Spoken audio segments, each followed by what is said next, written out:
Hi everyone and welcome to the Java placement course. इसमें सीखेंगे हम लेक्चर 3 यानी कंडीशनल स्टेटमेंट्स।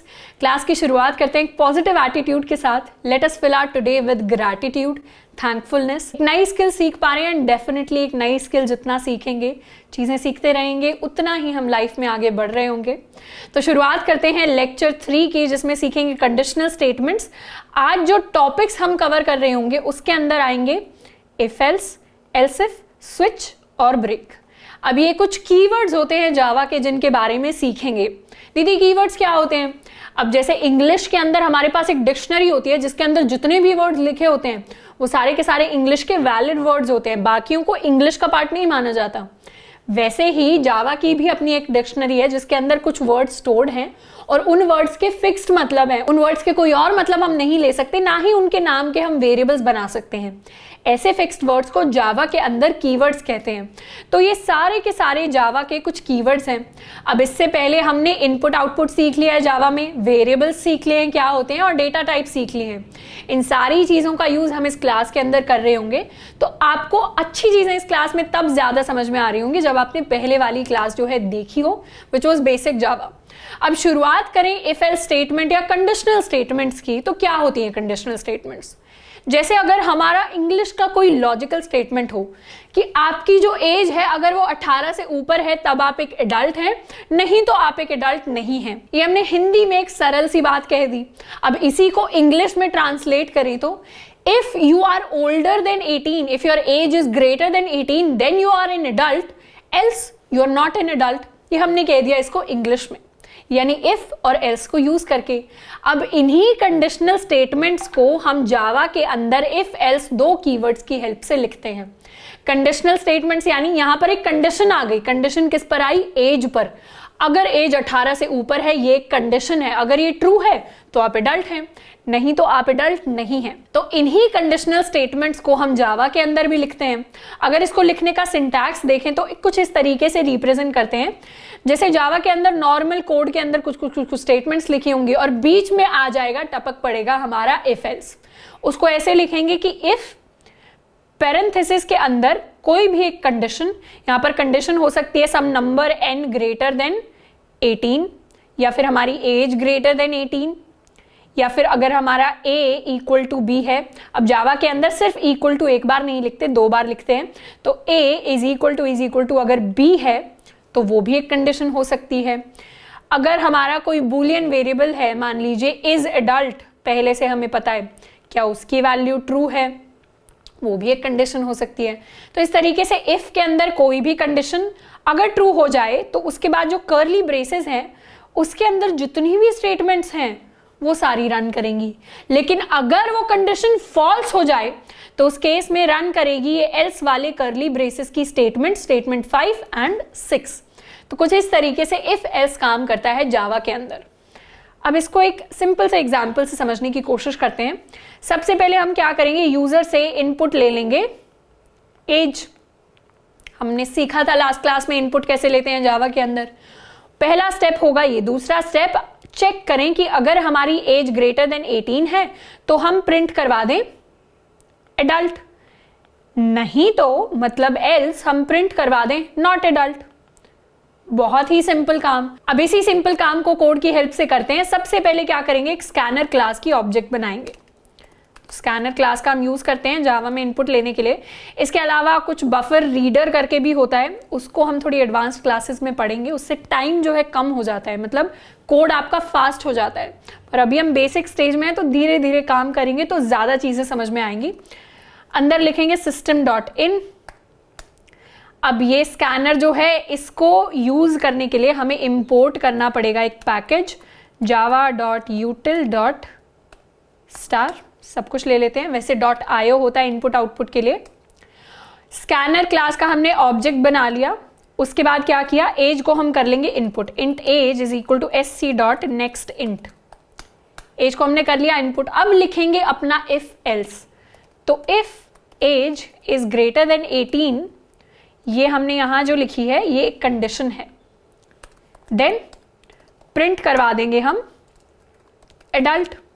अब आप सोच रहे होंगे कि मैंने बस SYSO टाइप किया और फिर ये पूरी स्टेटमेंट कैसे आ गई, तो विजुअल स्टूडियो कोड के अंदर शॉर्टकट होता है कि आप SYSO सिसो टाइप करें और फिर कीबोर्ड पर टैब दबा दें तो आपके लिए पूरी स्टेटमेंट जो है वो प्रिंट हो जाएगी।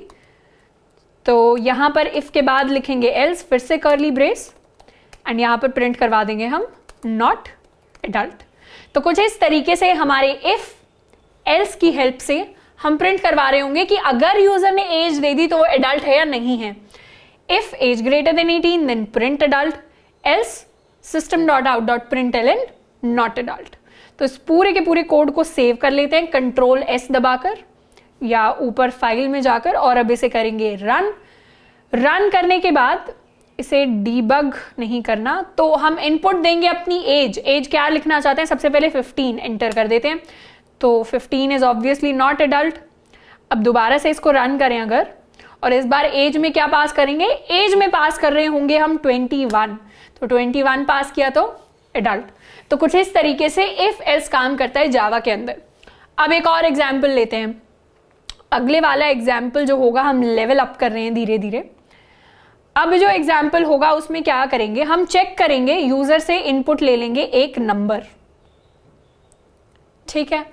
अब इस नंबर के लिए चेक करेंगे कि क्या ये नंबर ऑड है या फिर ये नंबर इवन है।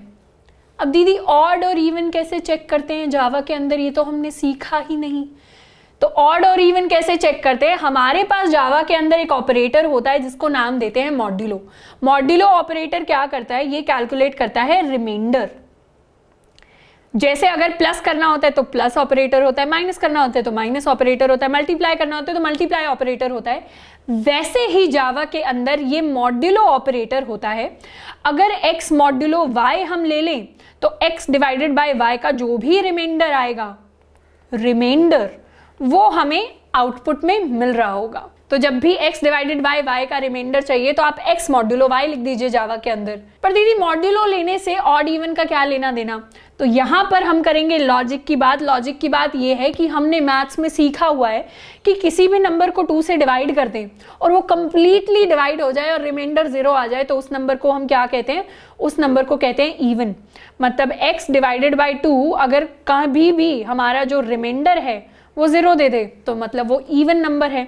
लेकिन x डिवाइडेड बाय 2 अगर 0 नहीं दे तो वो नंबर क्या है, वो नंबर है ऑड। अब ये जो डिवाइड है ये तो हमें क्वेश्चन देता है जावा के अंदर, लेकिन मॉड्यूलो की हेल्प से हम रिमाइंडर निकाल सकते हैं। तो हमें क्या करना है, हमें सिंपली ये करना है कि अगर हमें एक नंबर दिया हुआ है जो हम यूजर से इनपुट लेंगे, मान लेते हैं वो नंबर है x, तो x का मॉड्यूलो विद 2 चेक कर लेंगे। अगर वो 0 हो जाता है तो मतलब वो एक इवन नंबर है, लेकिन अगर वो 0 नहीं होता मतलब एल्स की कंडीशन, तो वो एक ऑड नंबर है। इसी सेम लॉजिक को अब कोड की हेल्प से लिखते हैं। कोड में क्या करेंगे, पहले हमने इनपुट लिया था एज, इस बार इनपुट लेंगे हमारा नंबर जो है x आ गया हमारे पास। अगर x modulo 2 is equal to 0, उस केस में प्रिंट कर दीजिए आप इवन, यानी एक इवन नंबर है, कंप्लीटली डिवाइड हो गया 2 के साथ। एल्स आप प्रिंट करिए ऑड। तो कुछ इस तरीके से इफ और एल्स की हेल्प से हमने देख लिया कि हमने जो नंबर इनपुट लिया वो ऑड है या इवन। इस कोड को सेव करते हैं, इसको रन करते हैं। रन करने के बाद हमारे पास नंबर हमें देना है, तो नंबर सबसे पहले देते हैं 5 है ऑड नंबर, बिल्कुल सही आउटपुट। इस बार एक इवन नंबर हम एंटर करके देखेंगे, इस बार एंटर करते हैं 2 एक इवन नंबर है, बिल्कुल ठीक। तो कुछ इस तरीके से लॉजिकली इफ एल्स को यूज करके हम पता कर पा रहे हैं कि हमारी स्टेटमेंट, जनरल लाइफ की स्टेटमेंट्स कोड में कैसे रिप्रेजेंट होती हैं। अब इसके बाद एक और क्वेश्चन करके देखेंगे। इस क्वेश्चन से थोड़े से नए कॉन्सेप्ट्स हम सीख रहे होंगे। सबसे पहले इस क्वेश्चन को आसान तरीके से करेंगे। तो हमें जो क्वेश्चन गिवन है वो ये है कि आप क्या करिए, यूजर से इस बार 2 नंबर इनपुट लीजिए, एक a एक b। अगर a b के इक्वल है तो उस केस में प्रिंट करवाइए इक्वल। अगर a b से बड़ा है उस केस में प्रिंट करवाइए a इज ग्रेटर। अगर a b से छोटा है तो उस केस में प्रिंट करवाइए a इज लेसर। तो इस तरीके से 1 2 3 कंडीशंस हैं आपके पास, इनको आपको इफ एल्स की फॉर्म में करना है। उसको करके देखते हैं कोड की फॉर्म में कैसे करेंगे। सबसे पहले तो इसे मिटा लेते हैं। पहले हम क्या इनपुट ले रहे थे x, इस बार लेंगे a। सिमिलरली इनपुट a लेने के बाद इनपुट में लेंगे b, नेक्स्ट इंट करके। अब क्या करेंगे, अब चेक करेंगे if a is equal to b, उस केस में आप प्रिंट करवा दीजिए इक्वल। लेकिन एल्स अगर ऐसा नहीं है तो उस केस में क्या होगा, उस केस में दोबारा चेक कर लेते हैं कि क्या a b से बड़ा है।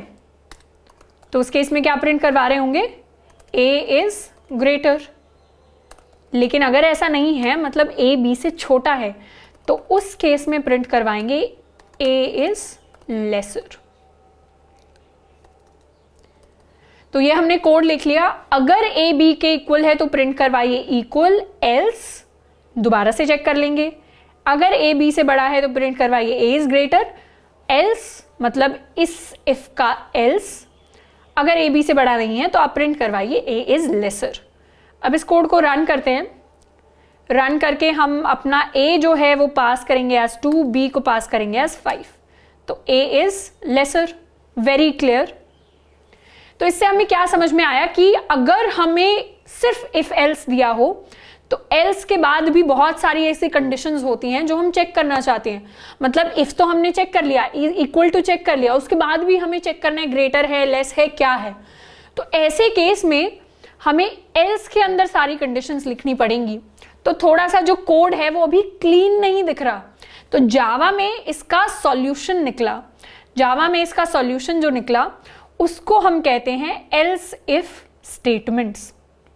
एल्स इफ यानी आपने इफ तो चेक कर लिया कि अगर वो नहीं है तो फिर आप दोबारा से एल्स इफ कर सकते हैं। एल्स के अंदर आपको सब कुछ नहीं लिखना। किस तरीके से सिंटैक्स रहेगा, आपने इफ कंडीशन में चेक कर लिया कि स्टेटमेंट 1 स्टेटमेंट 2 प्रिंट हो जाए अगर कंडीशन 1 सच है। लेकिन अगर ऐसा नहीं है तो फिर आप चेक कर लें कंडीशन 2 एल्स इफ लिखकर, तो ये कंडीशन 3 और 4 यानी स्टेटमेंट 3 और 4 एग्जीक्यूट हो रही होंगी। उसके बाद आप कितने भी एल्स इफ लिख सकते हैं और फिर एंड में आप लिखिए अपना फाइनल एल्स। अब आप इसमें बोल सकते हैं दीदी हम बार बार इफ भी तो लिख सकते थे। इफ में लिख देते कंडीशन 1, दोबारा इफ लिख देते कंडीशन ट्रू, और फिर से इस तरीके से हम अपनी 2 कंडीशन चेक कर लेते। लेकिन बार बार आप इफ लिखते हैं तो पहले वाली भी चेक होगी, दूसरे वाली भी चेक होगी। लेकिन एल्स इफ जब आप लिखते हैं तो पहले वाली अगर ट्रू हो गई तो ये चेक नहीं होगी, लेकिन अगर पहले वाली ट्रू नहीं हुई तो ये चेक होगी।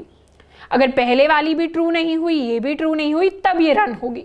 तो कुछ इस तरीके से हमारा एल्स इफ एल्स काम करता है जावा के अंदर।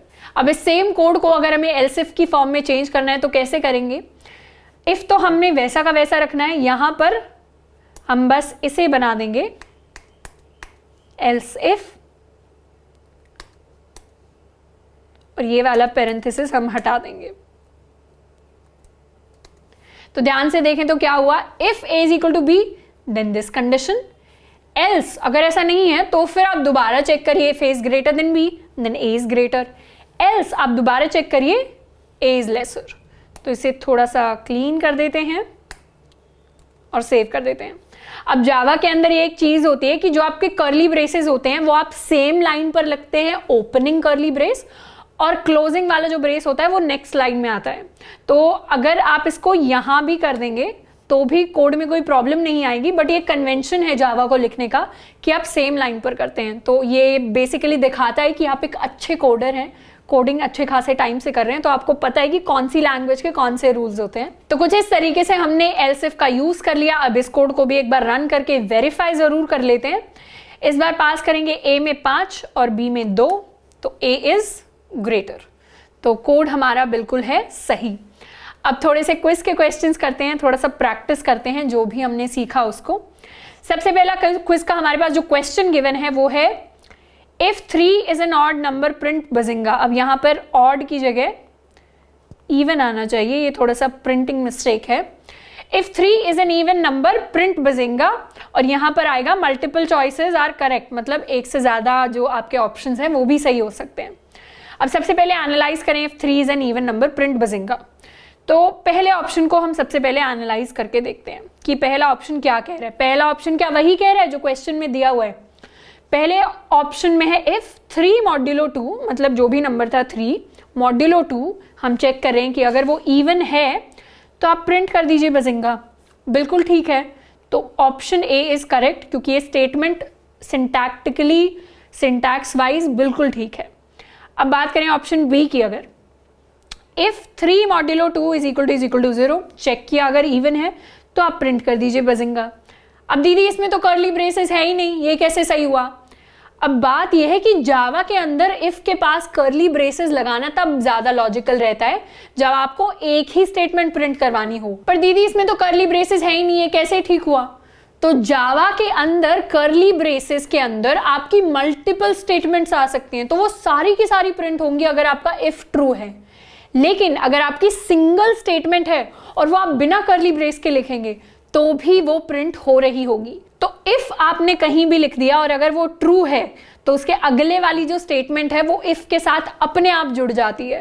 तो कुछ इस तरीके से बिना कर्ली ब्रेसेस के बावजूद आप एक सिंगल स्टेटमेंट को प्रिंट करवा सकते हैं। लेकिन इसके अलावा, बजिंगा के अलावा, अगर आपको कुछ और प्रिंट करना होता अगली लाइन में, अगर ये स्टेटमेंट सच हो जाती तो उसके लिए आपको कर्ली ब्रेसेस जो हैं वो लगाने पड़ते, क्योंकि अगर आपने कर्ली ब्रेसेस नहीं लगाए होते तो सिर्फ फर्स्ट स्टेटमेंट एग्जीक्यूट होती इफ के बाद। तो ये जो हमारा ऑप्शन बी है ये भी है एक करेक्ट ऑप्शन। अब ऑप्शन सी की अगर बात करें तो उसमें है if 3 modulo 2 is equal to 0, same condition कि ठीक है 3 को चेक करें कि वो इवन है क्या। लेकिन यहां पर ये एक स्पेशल टर्मिनेटर आपने देख लिया। टर्मिनेटर यानी अब आप यहां पर खत्म कर दीजिए इस लाइन को। इस टर्मिनेटर की वजह से ये जो नेक्स्ट लाइन है, this next line will always be executed. मतलब अगर इफ ट्रू है नहीं है फर्क नहीं पड़ता, नेक्स्ट लाइन में बजिंगा जो है प्रिंट हमेशा हो रहा होगा। इसीलिए ये जो स्टेटमेंट है ये है इनकरेक्ट, मतलब इसने वो लॉजिक फॉलो नहीं किया जो हमने क्वेश्चन में लिखा था। इसीलिए हमारे जो ए बी सी ऑप्शंस हैं इसमें से ए और बी सही स्टेटमेंट्स है, सी ऑप्शन गलत है क्योंकि वहां पर टर्मिनेटर आ गया। अगर ये टर्मिनेटर नहीं होता यहाँ तो ये बिल्कुल सही ऑप्शन होता। इसके बाद बात करते हैं एक और क्वेश्चन की। इस क्वेश्चन को सॉल्व करते करते हम सीख जाएंगे कि स्विच का क्या मतलब होता है जावा के अंदर। अब क्वेश्चन कुछ इस तरीके से है कि आपको एक रोबोट दिया हुआ है, उसके पास ऊपर 3 बटन्स हैं। पहले बटन को आप प्रेस करते हैं तो वो कहता है हेलो, दूसरे बटन को आप प्रेस करते हैं तो वो कहता है नमस्ते, और तीसरे बटन को आप प्रेस करते हैं तो वो कहता है बॉन्जूर। अब बॉन्जूर फ्रेंच का नमस्ते है, मुझे आइडिया नहीं है कि मैं इसको सही प्रोनाउंस कर रही हूँ या नहीं, तो आई एम रियली सॉरी अगर मैं गलत प्रोनाउंस कर रही हूँ तो कुछ इस तरीके से 1 2 3 बटन्स को प्रेस करने के बाद आपके अलग अलग जो ग्रीटिंग्स हैं वो प्रिंट हो रहे होंगे। इस चीज को सबसे पहले करते हैं इफ एल्स की हेल्प से, उसके बाद देखेंगे कि स्विच की कहानी कैसे आ जाती है इफ एल्स के बाद। तो हमें पता है कि हमें क्या करना है। सबसे पहले हम इनपुट ले लेंगे अपना बटन, तो इंट बटन को इनपुट ले लिया sc.next int की हेल्प से। उसके बाद क्या किया, अगर हमारे बटन पर 1 है उस केस में आप प्रिंट कर दीजिए हेलो। लेकिन अगर बटन पर 2 है तो उस केस में आप प्रिंट कर दीजिए नमस्ते। लेकिन अगर बटन पर आपके पास 3 है तो उस केस में हम प्रिंट कर देंगे बॉन्जूर। और अगर इसके अलावा आपने कोई बटन प्रेस किया है, मतलब आप वो बटन प्रेस मत करिए, वो एक इनवैलिड बटन है, तो यहां पर लिख देंगे इनवैलिड बटन। से सेव कर देते हैं। तो लॉजिक क्या बना, बटन को इनपुट लिया, बटन अगर 1 है तो प्रिंट करिए हेलो, बटन अगर 2 है तो प्रिंट करिए नमस्ते, बटन अगर 3 है तो प्रिंट करिए बॉन्जूर, एंड गलत बटन आपने प्रेस किया है तो इनवैलिड बटन आपके लिए प्रिंट हो जाएगा। इस पूरे के पूरे कोड को रन करते हैं। रन करके सबसे पहले बटन हम प्रेस करना चाहते हैं 3, तो बॉन्जूर प्रिंट हुआ। अब दोबारा से अगर बटन प्रेस करना चाहें एक और, तो इस बार प्रेस कर रहे होंगे बटन नंबर 2, तो हमारे लिए नमस्ते प्रिंट हुआ। तो अब हमारा जो कोड है इसमें हमने इफ एल्स बार बार लिखा है, और यहां पर तो सिर्फ 3 बटन थे। अगर 20 बटन होते रोबोट के ऊपर फिर तो हम बार बार बटन इज इक्वल टू करते करते परेशान हो जाते। तो यहां पर जावा के अंदर एक प्यारा सा कॉन्सेप्ट आया है जिसको हम स्विच का नाम देते हैं। स्विच क्या होता है, जैसे हमारे घर पर लाइट बोर्ड के ऊपर स्विच होते हैं जिसको आप बटन दबाकर, किसी से पंखा चल रहा होता है, किसी से एसी चल रहा होता है, किसी से हमारी लाइट जल रही होती है, वैसे ही जावा के अंदर स्विच होता है। स्विच को आप एक मशीन की तरह समझ सकते हैं जिसके अंदर आपने एक इनपुट दे दिया कि आपने कौन सा बटन प्रेस करना है। उस इनपुट के हिसाब से वो केसेस लगाएगा कि कौन सा केस मैच कर रहा है इस बटन प्रेस के साथ, और जो भी केस मैच करेगा उसके आगे वो आपको कुछ कुछ काम कर कर दे रहा होगा। अब स्विच के अगर सिंटैक्स की बात करें तो वो कुछ ऐसा दिखेगा आपको। तो स्विच के सिंटैक्स में सबसे पहले हम लिखते हैं स्विच। स्विच लिखने के बाद फिर लगाते हैं पेरेंथेसिस। पेरेंथेसिस के अंदर कोई भी वेरिएबल आता है। वेरिएबल यानी ये वो बटन है जिसको आपने प्रेस किया। अब इस बटन की वैल्यू कोई नंबर हो सकता है जैसे 1 2 3 4 5, या फिर कोई कैरेक्टर भी हो सकता है A B C। यहां पर हमने नंबर का केस ले लिया है। अब ये जो बटन है ये जिस भी केस के साथ मैच करेगा वो वाली चीज एग्जीक्यूट हो रही होगी। यानी अगर आपने बटन 1 प्रेस किया था तो वो मैच करेगा केस 1 के साथ, बटन 2 प्रेस किया था तो मैच करेगा 2 के साथ। लेकिन बटन्स पर अगर A लिखा होता तो हम लिखते case A, case B, case C। तो कुछ इस तरीके से कैरेक्टर्स भी हो सकते थे, लेकिन यहां पर है नंबर्स। तो बटन 1 प्रेस किया तो स्टेटमेंट 1 ये जो एग्जीक्यूट हो जाएगी, और उसके बाद एग्जीक्यूट होगा ये ब्रेक। अब ये ब्रेक क्या है?